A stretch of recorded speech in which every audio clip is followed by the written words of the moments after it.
Brothers, every once in a while you find yourself in a situation where you don't know how you got there, but something is unfolding in front of you, so you can either turn or walk away, or you can make the best out of the situation and use it to your advantage, and that's essentially what we're doing today. This content creator is named Otterly Noah. They are a furry, and they are a retard, or neurodivergent as they call it. This person is an egotist that makes content about independent content creators and basically is a corpo glazer. So anything that Disney or these billion-dollar studios does that is antithetical to the consumer, antithetical to the fan, this guy just basically puckers his lips and goes to town and sucks the farts out of their ass. This is a person that is such an egotist, such a narcissist, that he is desperately trying to put his own inferiority complex, his own issues, his own problems, his own retardation into other characters. And wait until you see what some of the attributes that are applied to neurodivergent are from this guy's audience. You're not going to believe it. Because apparently everything is neurodivergent these days. So this guy went on a complete and total tantrum over South Park. He was just, South Park is so great. Charlie Kirk got owned. Oh, man. The video discussing neurodivergent representation in South Park is done. Yeah, neurodivergent representation in South Park. That is a bold statement. And it's just revealing that these retards are narcissistic. Extremely narcissistic. But wait till you see this. Ashitaka from Princess Mononoke is often cited as neurodivergent. That has literally never happened by anyone who isn't a mentally ill retard. No one has said that Ashitaka is neurodivergent. But get a load of this. They're cited as neurodivergent due to his strong moral code and clarity of purpose, with some fans noting his potential sensory sensitivities. Neurodivergent. Let's see. Autism, attention deficit hyperactivity disorder, dyslexia, Tourette's. Neurodivergence is not a diagnosis itself, but rather a way of acknowledging natural variations in brain function. Yeah.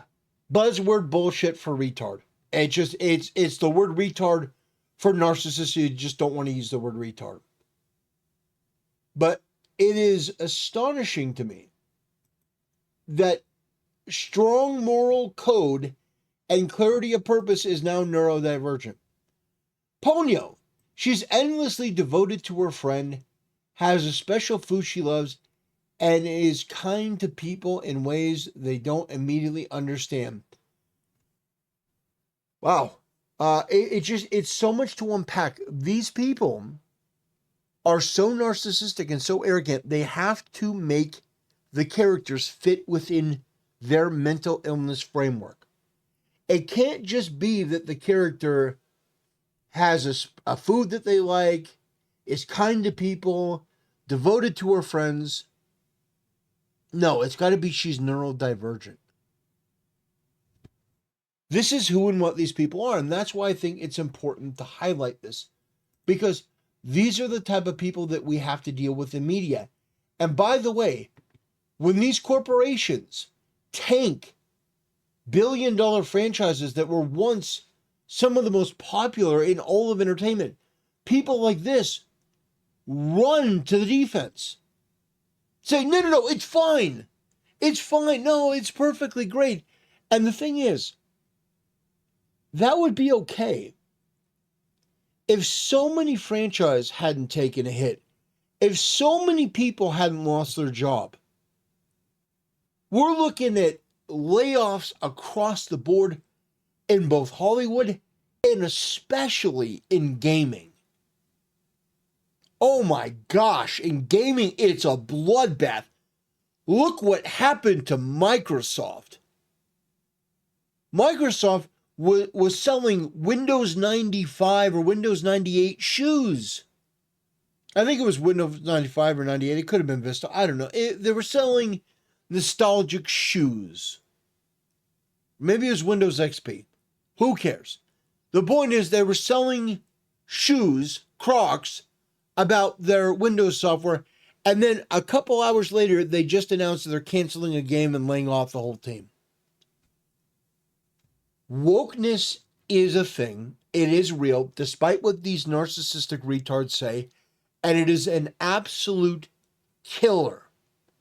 It is destructive. It does not benefit anyone or anything. And the fact is that while these retard freaks, these furry, malevolent weirdos, may feel catharsis in the moment for having the franchise affirm themselves, in the long run, it's just going to kill it because the vast majority of people do not agree with them.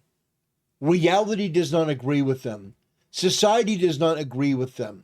There's a reason why Trump was elected. You can bitch and moan and complain about South Park. Trump won the Electoral College. He won the popular vote. He is the president of the United States. Whether you like it or not, people voted for deportations. And guess what? There's something on the horizon that you, in your infinite ignorance, don't understand.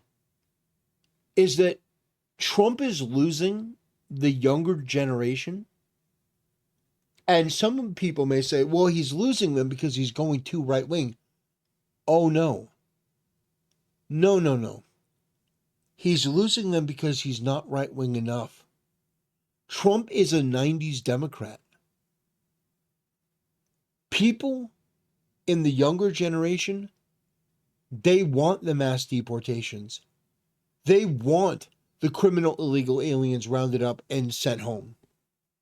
And you're going to find that as you get older, you're going to be in a position where the younger generation is basically going to eviscerate this entire ideology that you cling to so dearly.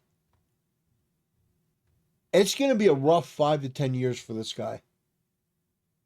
I'm just hoping that Trump finally makes being furry illegal and this guy can get sent to CCOT. I'm only kidding. Trump wouldn't make furries illegal.